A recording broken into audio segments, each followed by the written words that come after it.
Kalau Tuan pergi ke Batam, singgah sebentar ke rumah Petak. Cakep. Dari bunyi sambutan salam, sepertinya belum dapat kue kotak. Ya. Wis entuk kabeh. Alhamdulillahi rabbil alamin. Allahumma sholli ala sayyidina Muhammad wa ala ali sayyidina Muhammad. Kadang saya bisa datang, Ustadz Salim jadwalnya di luar negeri. Kadang Ustadz Lukman bisa, Habib Muhammad bin Anis ora iso teko. Jadi yang bisa mengumpulkan kami duduk bersama ini nggak banyak tempat. Ada satu tempat yang bisa, namanya Batu Tilam. Tapi itu pun nggak bisa lagi. Jadi salah satu tempat yang bisa mengumpulkan ustadz-ustadz Habib-Habib ini adalah Surya Jaya Perkasa. Muhammad sholli ala Muhammad. Allah. Ustadz tadi waktu nyebut Surya Jaya Perkasa kok ngeliat ke sana? Ono tulisannya Surya Jaya Perkasa. Betul-betul perkasa. Betul-betul perkasa, bisa mengumpulkan Habib di ujung, Habib di kiri. Ustadz Salim Yogyakarta, Ustadz Lukman Pontianak. Mudah-mudahan Pak Haji Sarwanto beserta Ibu diberikan kesehatan panjang umur. Mas Guntur Surya Alam selalu sehat, istiqomah iman dan Islam. Negara terbesar di dunia papat. Sing nomor siji India, sing nomor loro Cina, sing nomor telu Amerika, sing nomor papat Indonesia. Dari 4 negara ini Muslim sing akeh paling banyak Indonesia. Gitu nyebut Muslim langsung hidup lampu. Hebatnya Islam. Muslim terbesar di dunia Indonesia. Bangga apa ora jadi orang Indonesia? Bangga. Muslim terbesar di dunia Indonesia yang mengajarkan at-tahuru syatrul iman, bersih setengah iman. WC terpanjang di dunia bukan di India, bukan di Cina, bukan di Amerika, tapi di Indonesia. Jenenge apa? Kali Ciliwung.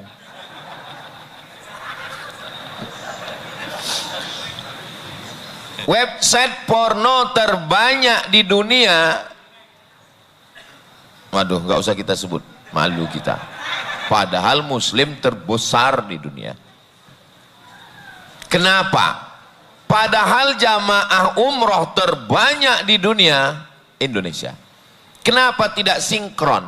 Kok nggak matching? Kok nggak kepetuk? Kok bisa beda antara jumlah muslimnya dengan kotornya, dengan korupsinya?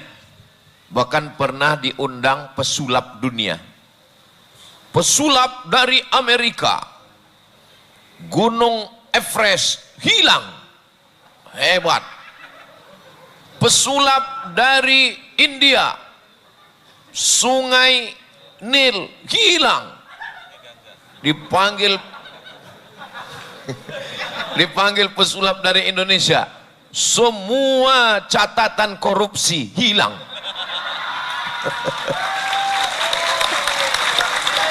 Jadi kenapa Indonesia yang muslim terbanyak, jamaah haji paling akeh, jamaah umroh yang paling membludak, kenapa angka korupsinya tinggi, paling kotor, WC terpanjang, website no porno terbanyak?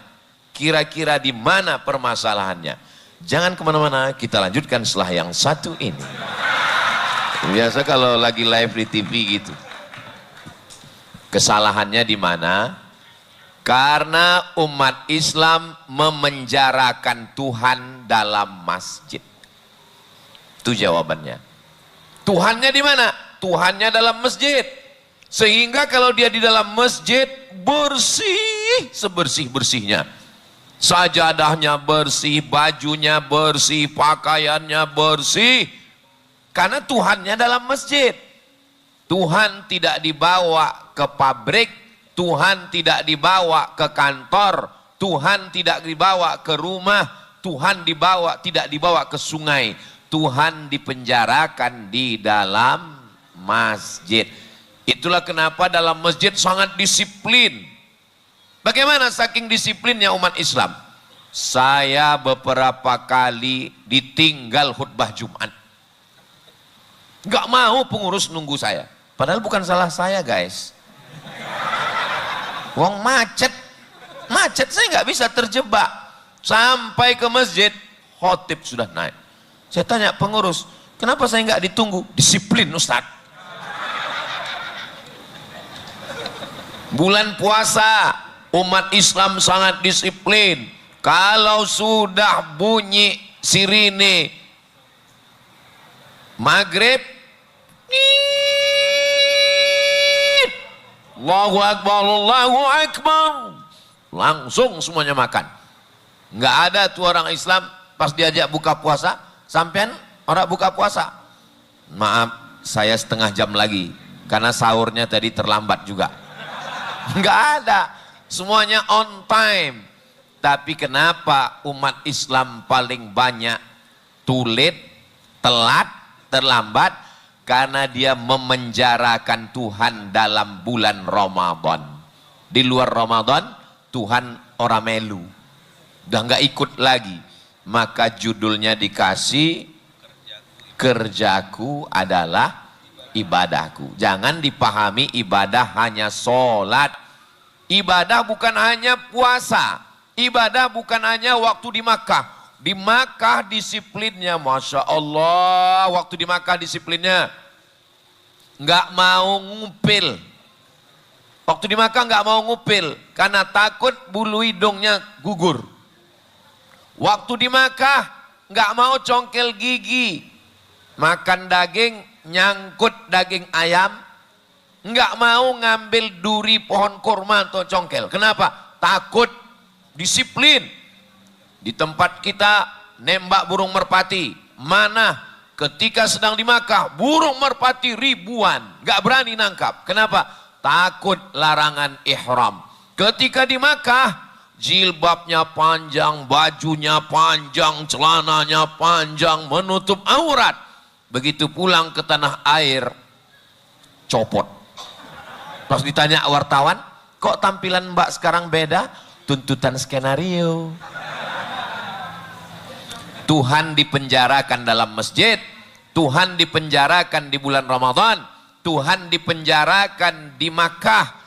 Tuhannya tidak ikut ke pabrik, Tuhan gak ikut ke kantor, Tuhan gak ikut ke rumah, Tuhan dipenjarakan.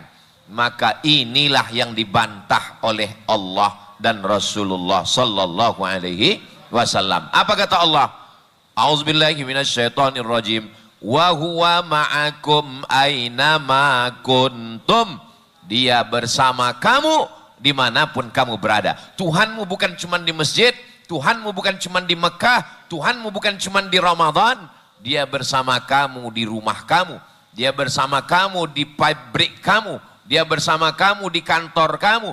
Tuhan yang kamu sembah di masjid, yang kamu takut bergerak 3 kali. Orang Islam ini saking disiplinnya di masjid, takut bergerak 3 kali. Gatal kepalanya, dia garu sekali. Gatal lagi, sekali. Gatal lagi, berhenti sholat, pergi ke apotek cari obat kurap. Enggak ada orang Islam sholat di masjid, matanya jelalatan ngelihat ke atas. Enggak ada. Kenapa? Disiplin. Orang Islam kalau sholat ke masjid, ngelihat tempat sujud. Kenapa? Disiplin. Takut kalau sholat ngelihat ke atas kelihatan cicak kawin. Tapi kenapa saat mohon maaf ada anak kecil, Pak guyu. Jadi tema kita memang singkat tapi maknanya padat sekali. Kerjaku adalah ibadahku. Kira-kira bisa kita bawa disiplin dalam masjid ini keluar masjid?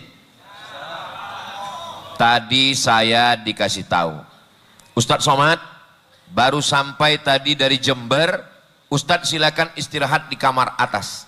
Nanti jam 2.30 kita jalan. Saya setel jam 2.25. Saya bangun jam 2.25, cuci muka, peci merah, sorban hijau. Saya heran kenapa sorban di tas ada 3, yang saya pakai hijau. Ternyata saya sudah feeling ini akan pergi ke Go Green.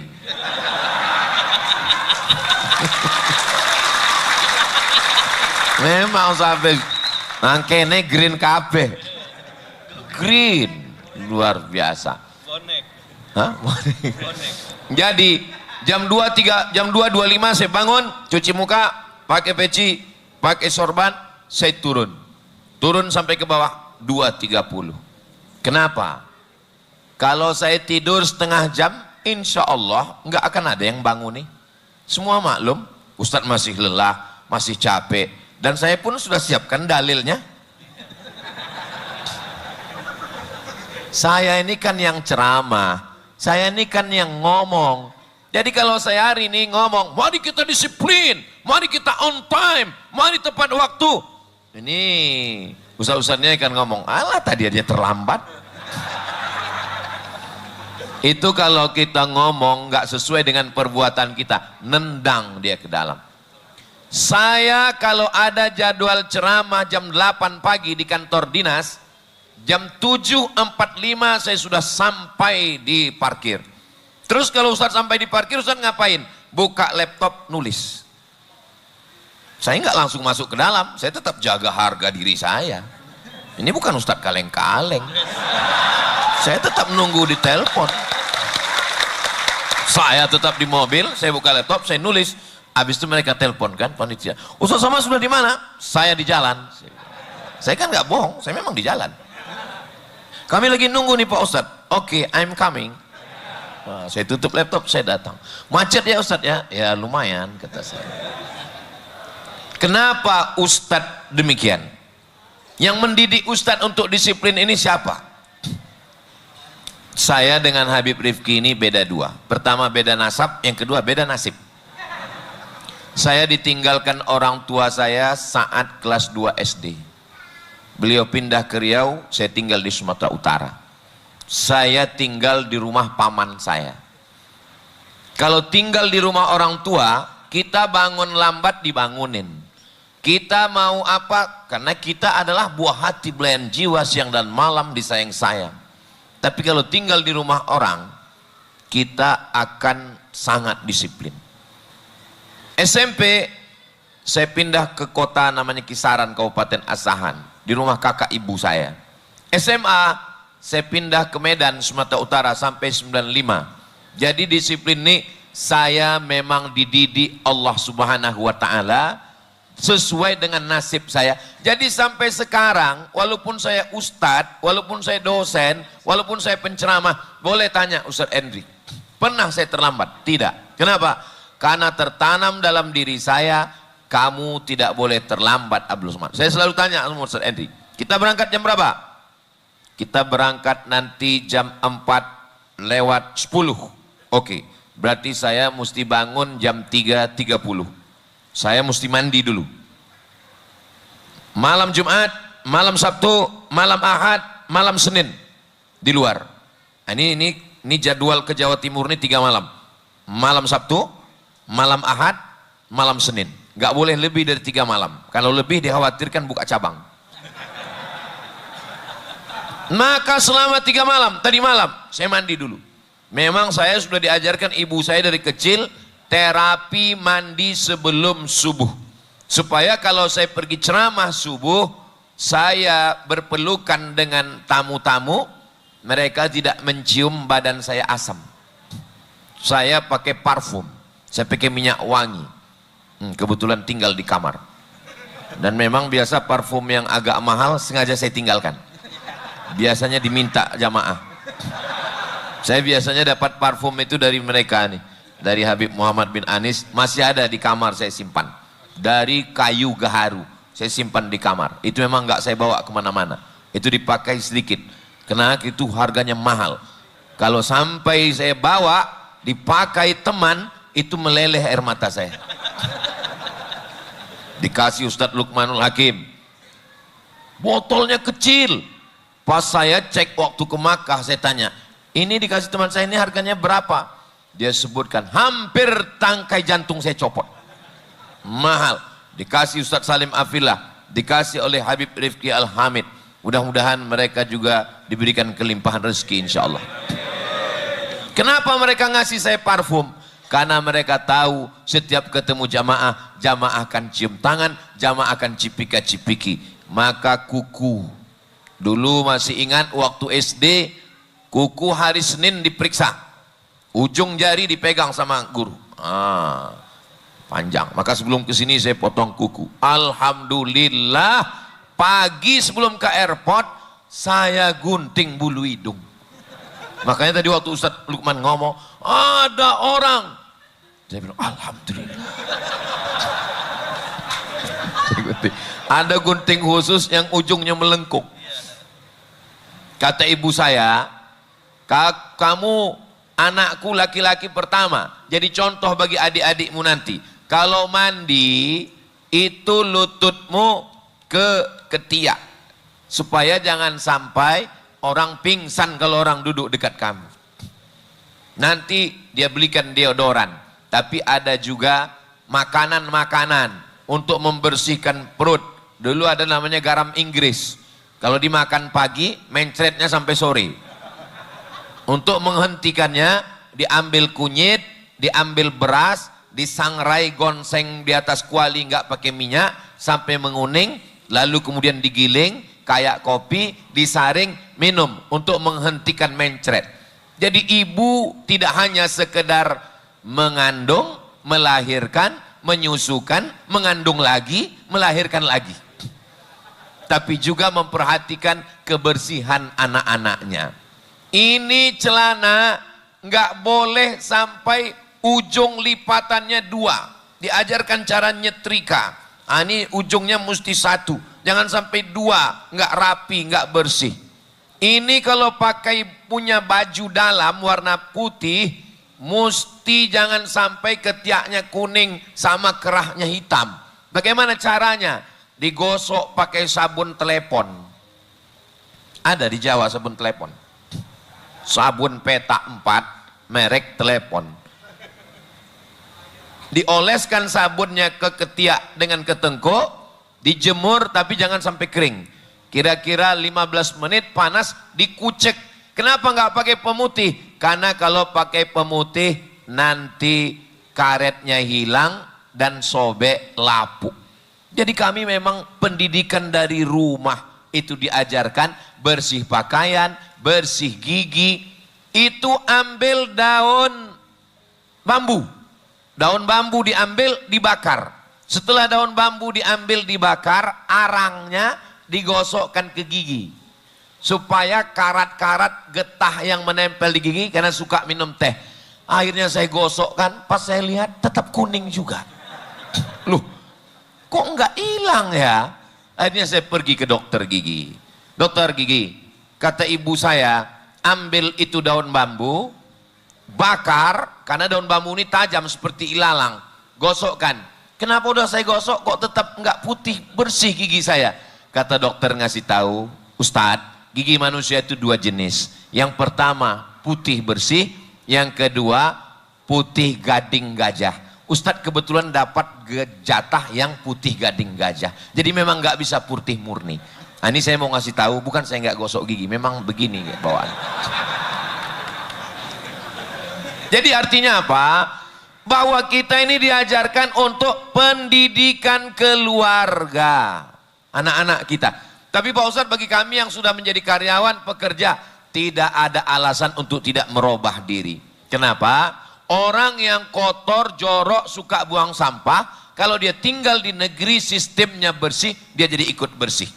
Makan permen karet, letak di atas bawah meja. Puntung rokok, buang sembarangan. Upil di bawah meja. Orang yang tinggal di negeri yang sistemnya ketat, dia tidak akan buang puntung sembarangan. Dia tidak akan buang permen karet di bawah meja. Kenapa? Karena ada denda. Kalau ketahuan 1 puntung, $50. Kalau ketahuan 1 permen karet, $50. Jadi ternyata Islam tidak hanya mengajarkan kebersihan, tapi juga ada punishment, ada hukum. Berzina, cambuk 100 kali. Kalau sudah menikah, lempar batu sampai mati. Kalau dia mencuri, potong tangan. Kalau dia mencolok mata, al-ainu bil aini, matanya kamu sakiti, balas mata dia.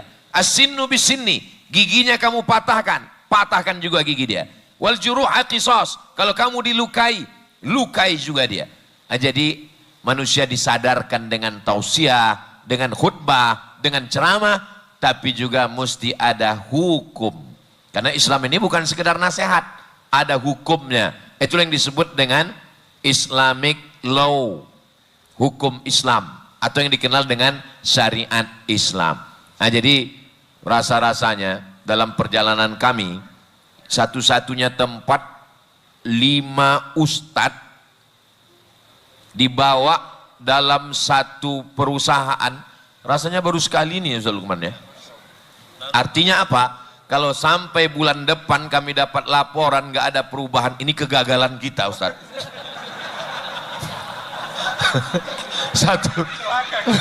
Satu sisi ini memang kebanggaan kami luar biasa nih. Foto nih 5. Jangan tepuk tangan dulu Pak, jangan. Tepuk tangannya bulan depan.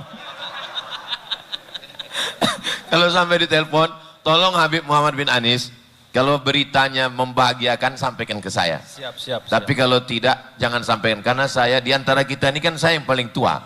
Nah, itu, jadi jantung udah nggak kuat. Mudah-mudahan kita semuanya berubah menjadi lebih baik insya Allah. Ustadz Somad di mana-mana ceramah itu jamaah tahu berapa lama dia tausiah. 600 mililiter, 60 menit. Itu kalau sendirian. Kalau beramai gini cukup 10 menit. Dan ternyata setelah saya lihat jam sudah 20 menit. Ini sudah melanggar kode etik. Membeli jubah katun dibawa ke Mekah. Cakep. Saya tidak lagi berpantun karena sudah diambil Ustadz Salim Afillah.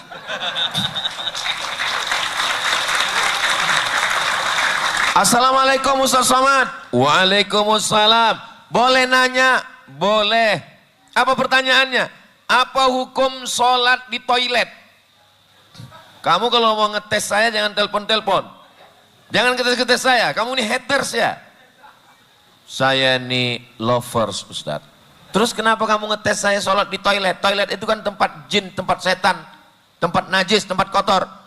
Saya kerja Pak Ustadz di perusahaan. Supervisor saya ngelarang sholat, nggak boleh sholat. Karena prinsip perusahaan saya, time is money. Waktu adalah uang. 5 menit zuhur, 5 menit asar, 10 menit habis waktu, habis uang. Nggak boleh sholat. Tapi dalam lubuk hati paling dalam, saya sebagai seorang muslim, saya mesti sholat. Terus gimana cara kamu sholat? Saya ambil anduk, saya masuk ke toilet, saya gelar di toilet, saya sholat di dalam Pak Ustadz. Kenapa kamu nggak pulang aja? Nggak ada tempat kerja di Indonesia Pak Ustadz. Pekerjaan yang menurut kita membosankan, atasan yang menurut kita memuakkan, tempat kerja yang menurut kita nggak mengenakkan, itu adalah tempat yang dirindukan para pengangguran. Istri yang menurut kita membosankan, menjemukan, 4L, lu lagi, lu lagi. Itu adalah istri yang diidam-idamkan, dimintakan dalam tahajud tengah malam oleh jombloan sejati. Maka bersyukurlah kepada Allah punya tempat bekerja yang memperhatikan sholat, memperhatikan spiritual mental, memperhatikan ibadah kepada Allah. Ini nikmat besar. Mudah-mudahan kita bisa saling jaga dan kita semua terjaga imannya, terjaga amalnya, terjaga kerjanya, terjaga juga ibadahnya insya Allah. Amin ya rabbal alamin. Itulah yang dapat disampaikan oleh Ustadz Somad. Banyak kesilapan-kehilapan, saya mohon maaf. Maukah Bapak Ibu memaafkan saya? Alhamdulillah. Terima kasih atas segala perhatian. Mohon maaf atas segala kesilapan dan kekhilafan. Bunga yang kembang menjadi kuncup. Bunga yang kuncup bukan karena perbuatan zalim. Cakep. Saya tidak pakai pantun penutup karena sudah dihabiskan Ustadz Lukmanul Hakim. Terima kasih. Wassalamualaikum warahmatullahi wabarakatuh.